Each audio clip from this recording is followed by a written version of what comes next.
Our hearts are like sacred flowers, so often closed, even as we long for some warm, illuminating power to open us. Music can open us. It can ease its way into our bloodstream and oxygenate our soul.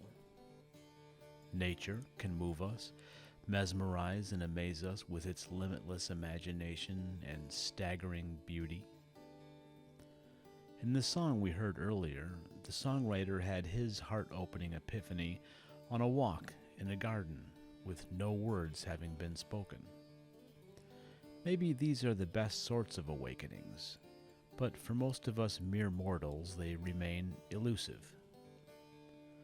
Too often, with words, only the mind is involved. Admiring a pretty phrase or pondering a profound puzzle. Once in a while, when we're very lucky, when our minds are weary enough to allow our hearts to listen, words move us on a deeper level, and our sacred hearts open, if only a little, to receive their welcome message.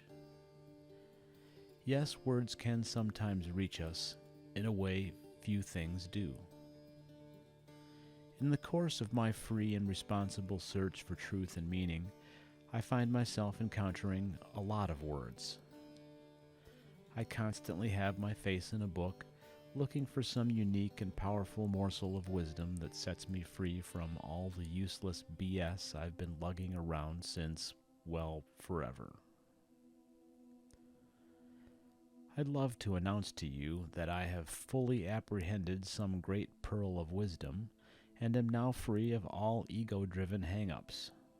Free to roam blissfully about the planet, spreading only compassion, unity, and sublime inner peace. Unfortunately, I can make no such claim. However, I can say that I've unearthed a few fragments of word wisdom along the way that have helped me move forward in my quest for inner liberation, even as I openly admit that I have a long, long way to go. I'd like to share a few of them with you. I hope that you may find something in them that is helpful in your journey. Whether yours is a spiritual or philosophical journey, or some combination of both. For many of you, these insights might seem like old friends, while some of you might not agree with them. Either way, they might open the door for profitable conversations. So, let's dive in. The first insight is this: you are not the voice in your head. For most of us, the mind is a very busy place. It's constantly judging things and people as good or bad. It's a harsh critic, often most especially harsh when it comes to evaluating its owner. So often that voice is jam-packed with negativity. It's telling us we're not smart enough, not good-looking enough, not successful enough, not confident enough.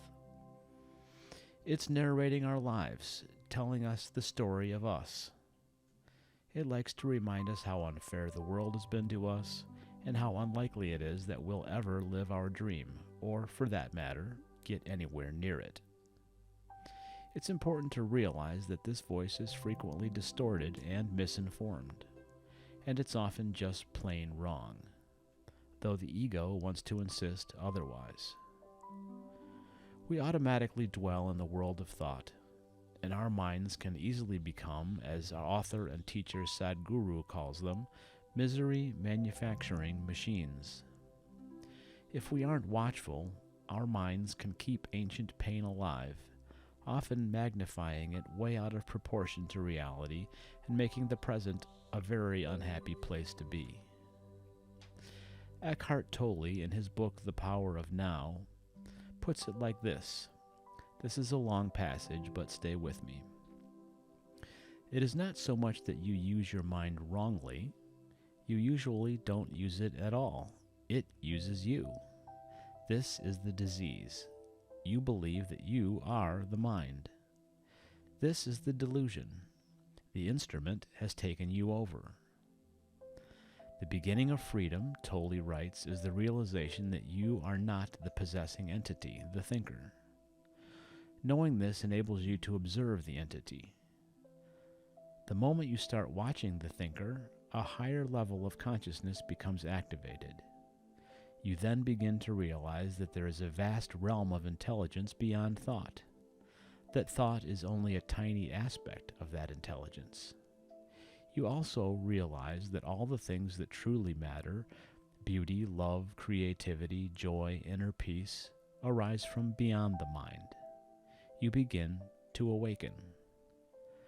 All cravings, he goes on to say, are the mind seeking salvation or fulfillment in external things and in the future, as a substitute for the joy of being. As long as I am my mind, I am those cravings, those needs, wants, attachments, and aversions.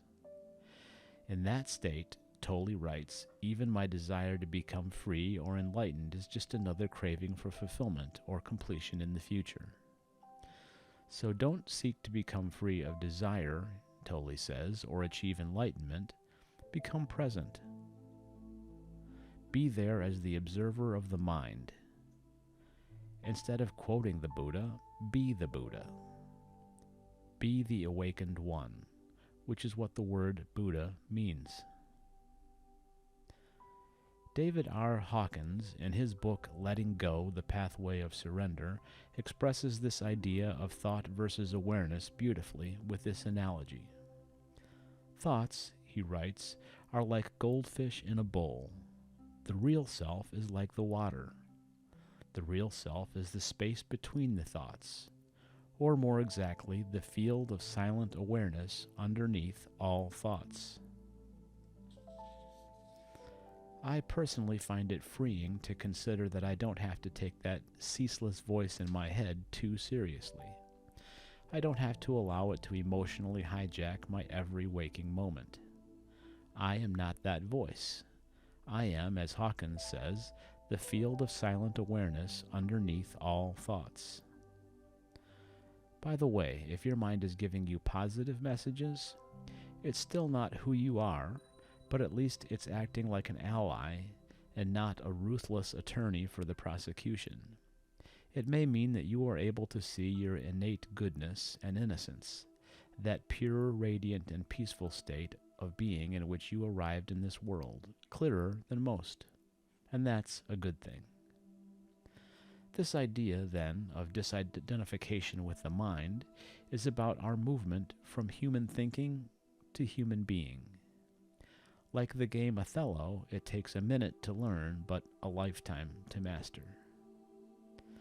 The second insight is this: the only real thing you have is now. Or, as Jon Kabat-Zinn says in his book Full Catastrophe Living, you only have moments to live. This sounds like a dire warning of impending doom, but what the author is getting at is both less scary and more profound. The past is no more than an idea in your head. It has no real substance. The same is true of the future. The past is memory, the future is imagination.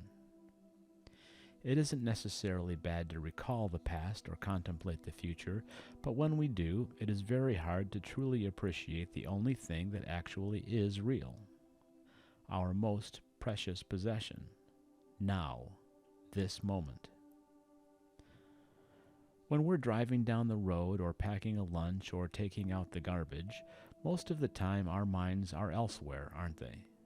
We're already wondering what kind of mood the boss is going to be in, or we're hoping our tax refund has shown up at the bank, or we're thinking we didn't get enough sleep last night, or worrying about that thing we said to our close friend. It goes on, right? It isn't that those things don't matter, they might matter very much, but usually there's a time to deal with them, a time when it will be particularly important. In the meantime, as we obsessively think about them, we are missing so very much of what is happening right in front of us. We are forgetting to be present, failing to occupy that most precious commodity, this moment. Kabat-Zinn writes, Mindfulness is not about forcing your mind not to wander. That would just give you a big headache. It is more about being aware of when the mind is wandering and, as best as you can, as gently as you can, redirecting your attention and reconnecting with what is most salient and important for you in that moment, in the here and now of your life unfolding. Our senses are one way to practice being present. If we tune into the world around us, take in what can be seen, heard, felt, smelled, tasted, really take it in, then we are connecting to the here and now.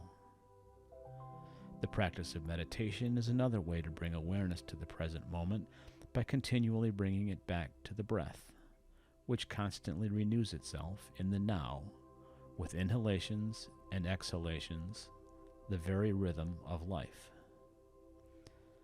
The second insight, like the first, is not difficult to comprehend, but it is a serious challenge to implement and stay consistent with.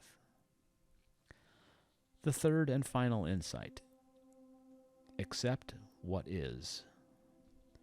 This sounds obvious and deceptively simple. It's important, though, not to mistake acceptance for resignation. Let's take an unhappy job situation. Accepting that right now my job situation is bad is not the same as deciding it can never be any different. You can actively look to solve the problem where you work or actively look for another job if that's possible and realistic. But constantly carrying a 16-ton weight of resentment is a very unhealthy reaction that is only going to make a bad situation far worse. It's amazing what kind of inner turmoil we can generate, pouting, fuming, or fantasizing about revenge. We can literally make ourselves sick with this kind of thinking.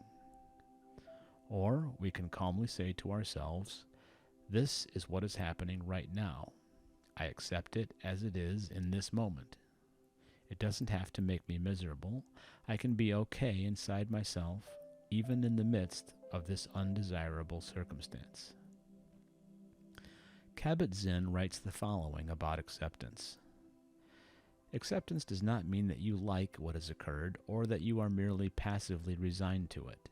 It does not mean capitulation or surrender.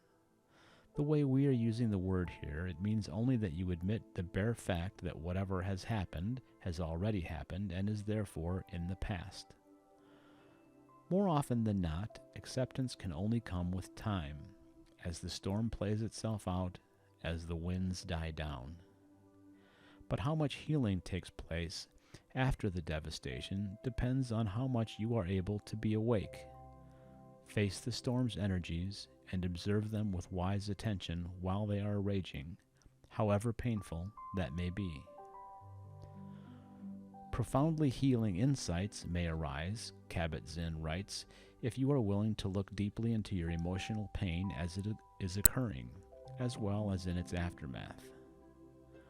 One major realization you might come to is the inevitability of change, the direct perception that whether we like it or not, impermanence is the very nature of things and relationships. This principle applies to all areas of life. The question is, can we arrive at acceptance of what is, even if we don't particularly like it? If we can, we will save ourselves a lot of unproductive suffering. So, the three insights are these. You are not the voice in your head. The only real thing you have is now.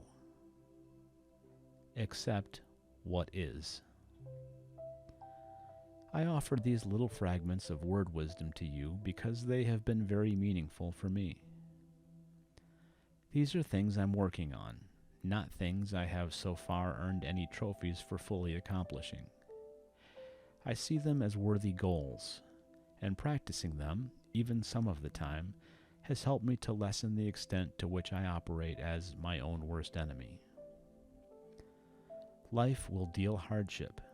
There will be struggle, loss, and suffering. As you continue with your free and responsible search for truth and meaning, I ask you to consider the possibility that lessening your identity with thought, learning to be more present, and accepting what is might just make going through challenging times a bit easier. May it be so.